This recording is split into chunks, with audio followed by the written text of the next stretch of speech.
Why? Elementals are arguably the most iconic invention of the clans.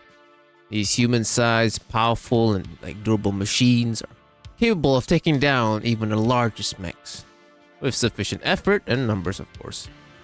While they excel in many areas, speed is not one of their strengths. Their maximum running speed is just below the average human pace. Clan Cloud Cobra sought to address this limitation, this problem. If elementals can be made faster, why not create something fast to carry them? This question led to the development of what would eventually become known as the Fire Moth. Development began around after elementals were fielded, but it didn't get far. Clan Cloud Cobras stopped development just as they reached their prototyping stage. There's no exact reason why they stopped, but it probably had to do something with the mask that kept failing, and also people who think the whole infantry carrier idea was stupid. Couldn't take the shit talking. Weak. And so they shelved the mech until Clan Ghost Bear got the design through trade, which they then promptly continued development. Clan Ghost Bear ditched the purpose-built troop carrier idea and pivoted the design to be more of a general scout mech. They would have put the arms back to a more conventional position, but doing so would upset the balance of the mech due to how the chassis was designed. The arms are the way they are because they were supposed to be carrying cargo pods beneath them. Even though they got rid of the pods, battle armor are still able to hang onto the mech, and it turns out, the arms being where they are, it's actually better for them because they could dismount to the side faster or something. I don't really know how, but that's what the TRO says. And they also have an almost 0% chance of getting accidentally brushed off, because that's a thing that happens. I mean, I guess it can happen, You're like, there's a guy on your arm and you're like, oh shit, there's a guy right there. I'm gonna turn around and you just punch him off. Poor guy. Ghost Bear started fielding the Fire Moth in the year 2874. Built upon the Dominator Light Alpha Endo Steel chassis rated for 20 tons, the mech relies on speed to survive with only 2 tons of ice sheet ferrofibrous armor to protect it, which is not nearly enough for, well, anything really. But with its Firebox 200 XL engine and mask turned on, it can reach 216 km per hour. Its default weapons configuration are 2 ER mediums on the left arm, an SRM-6 on the right arm, and an SRM-4 on the right torso, which are linked to a Hakon microsystem targeting computer. Communications is done by the Untamach 4A, and cooling is done by 10 double heatsinks. The mech also relies on its small size to keep it from getting hit. And the arms being the way they are allows the mech to shoot over any obstacles in its way. The Fire Moth is usually looked down upon by most clanners because of its very limited offensive abilities. But one of Clan Ghost Bear's Khan absolutely loves the damn thing. Aletha Kabrinsky piloted the Fire Moth from the beginning of her career up to the end of it, at least as far as we know. I don't see anything saying otherwise. She even had her own custom variant. She installed an ECM suite, and the weapons were swapped for 3 ER smalls on the left arm and an ER large on the right. Alright, time for the variants, or configs as they are called for Omnimechs. Now, they don't really work like Innisphere variants, they're not separated into different series. Omnimech configurations are quite literally just weapon swaps for different mission types. Some do get extra stuff, but overall the base designs, the engine, the armor and all that, they stay the same. So I think because of that, this will be just one chapter, so breaking them up each series like I usually do for Innisphere stuff. But anyway, the first config, A. This one leans even more into the scout role by having a tag and an active probe on the right arm to guide in missiles. To protect itself, it's got an AMS system, and if shit really hits the fan, only got a streak SRM-4 to punch back. Then you got the B. What's more annoying than a small fast boy? A small fast boy you can't even see. The B comes with an ECM suite and is armed for close range encounters. It's got 2 medium pulses on the right torso and left arm, and 2 machine guns on the right arm. In the very small chance infantry or battle armor gets close to it, they will be met with an A-pod. What's an A-pod? It's basically ERA, but for people. The C is a fast missile boy, probably very good at mountain fighting. It comes with 2 LRM-5s on both arms and an AMS to protect itself. That's it. The D is the final config that was introduced on release. This one is for the suicidal ones that want to do frontline fighting in this thing. It's got 5 ER mediums scattered across its body and a flamer too. All that is hooked up to an additional target computer to increase accuracy. More configs get introduced in the next millennium, starting with the E. The E mounts a single weapon, an ATM-6. What's an ATM? Well, it's short for Advanced Tactical Missile. What does that mean? I actually have no idea. I don't think I ever used them. I think I've heard the name ATM before, but beyond that, I don't know. I'm an Innisphere road, okay? I don't dabble with them magical things that the clanners have, or I probably should. Anyway, ATMs. They carry 3 missile types: Standard, ER, and HE. Standard is your normal missile, but unlike, normal missile, the ATM standard missile does 2 damage. ER has longer range, obviously, but only does 1 damage, and HE is your short range and does like 3 damage per missile. HE also doesn't have a minimum range. The standard and ER, they have like a minimum range. They have like a minimum arming range. So if you shoot someone within that arming range, nothing's gonna happen. It's gonna bounce off basically. Also, the launcher itself has an inbuilt Artemis, so missiles will be very accurate. That's pretty cool. Up next is the H, not the F. What? At least according to Megamech, the H comes first before the F, which, that doesn't really line up when it comes to the alphabet, but I got nothing else to say otherwise, so we're just gonna go with what Megamech says. This one is different from the rest. It's got an extra heatsink. Whoa! The H is a souped up D with 9 heavy small lasers and a targeting computer. Then we get the F. This seems to be some sort of strike scout. We got an active probe and mounts 3 anti-personnel Gauss rifles and 3 ER mediums. And now we get the K. Came up before the G for some reason. Again, according to Megamech at least.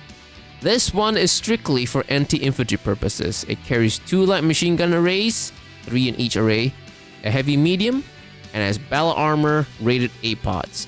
BA pods they call them. They're like A-pods, but for battle armor. Now the G. This one is an even faster boy, with a supercharger installed. With both mask and charger, it can reach 250 km per hour.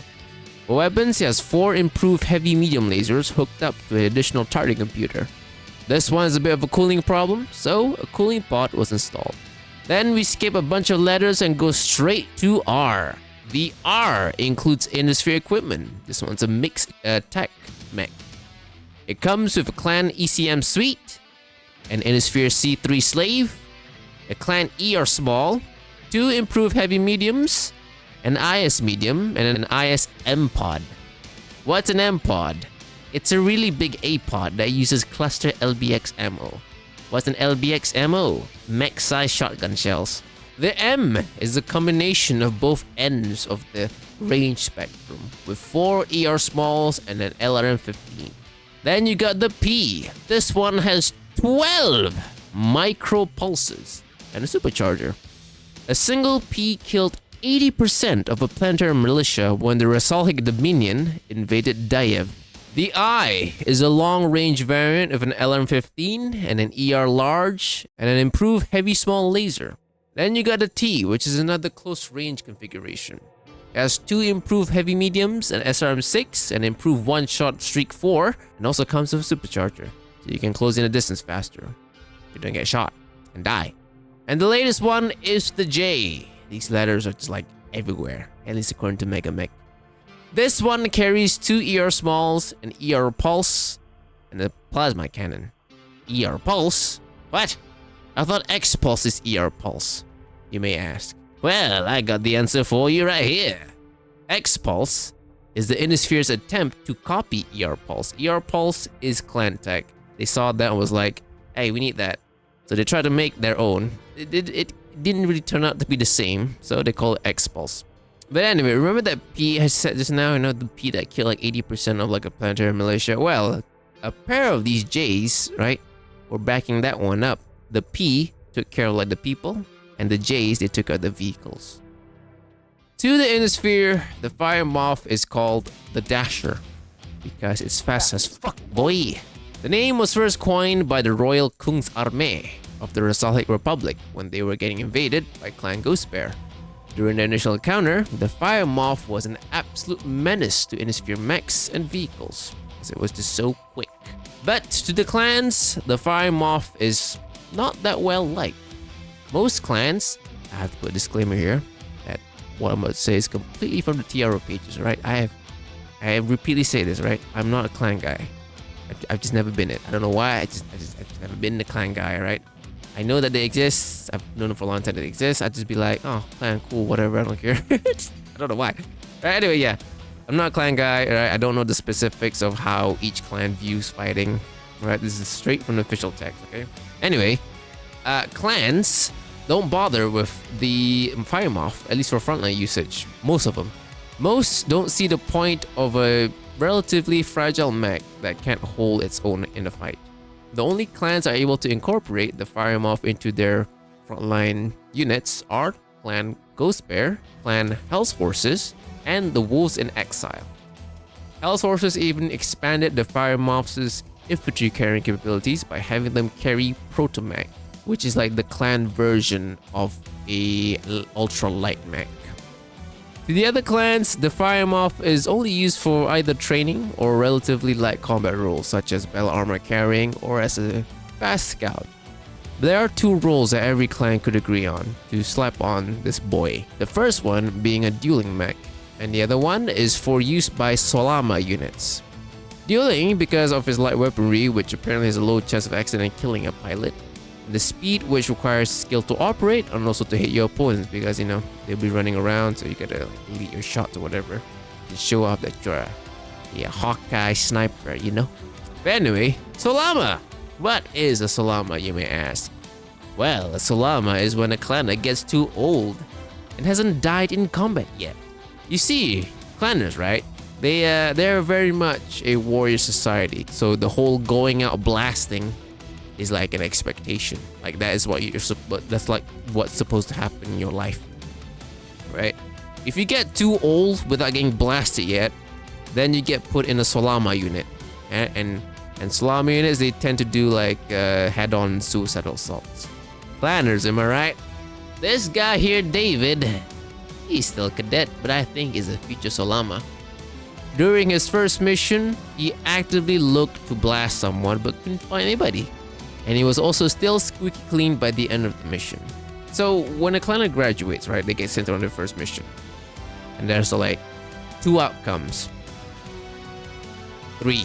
1, they fucking die. 2, they kill. Or 3, they get their ass whooped, but they're still alive. The ones that die, fucking dies. The ones that kill get to become frontline fighters. But the ones that survive but get whooped, they get reassigned to do more, normal stuff. This is called the trial of position. David did neither, right? He didn't kill, nor did he get his ass whooped. So he's just there now. Don't know what he's doing, but he's just there now. But if he keeps this pace up, right, for the rest of his life, he will achieve Solama status in no time. And there you go, another bug in the bag. Can I keep this bug streak going? Like, are there even other... there are plenty of other mechs with bug names. That's the Fire Bee. That's the Wops. That's the Spider. And the freaking Grasshopper. But that's not really a light mech, is it? That's like an assault mech. Right? Or was it heavy? I've forgotten. Is a crab a bug? Kinda looks like a bug. I'm sure there was like one with like a freaky looking head. That might be a bird mech, actually. I don't know. Tell me. Or I'll pick a random one, like the Victor. Oh yeah, Victor's pretty cool. I like the Victor. There's an actual Temu version of it that Quellen's made. I forgot what it's called. It has a Chinese name, but it's like but they made their own Victor. It's called the Lu something. I forgot what it's called. Lu Sheng, something like that. But yeah, the Victor. I low-key like the Victor. Even though it's very disappointing in like MechWarrior 5. I was so disappointed in that thing in MechWarrior 5 though when I streamed that game. My goodness, I kept losing my AC-20, man, like it was nothing. That thing kept losing its arm. Why is it so weak? But yeah, the Victor, I actually used the Victor as a reference for my old look. Like, you know, especially this torso area there. Kind of see it, I think. It's a fun fact. But yeah, that's been that. That's been me. Thanks for watching, pilots. If you enjoyed what you saw, please do like and subscribe if you want to see more lore stuff, or just want me to say play games. I play games. I play games here. I stream them when I'm not reading a script and be you know, somewhat level-headed. I stream. That's when I'm a bit unhinged. Not really. Kind of. Not really. Yeah, I stream here or on Twitch if you prefer Twitch. I got me memberships, elite pilot memberships. If you would like to support the fleet, keep the fleet up and running, to be an elite, you get my thanks and a bunch of badges. Wait, that's a good perk, right? Do you want more perks? Should I put more perks in? I don't know. Or should I put more?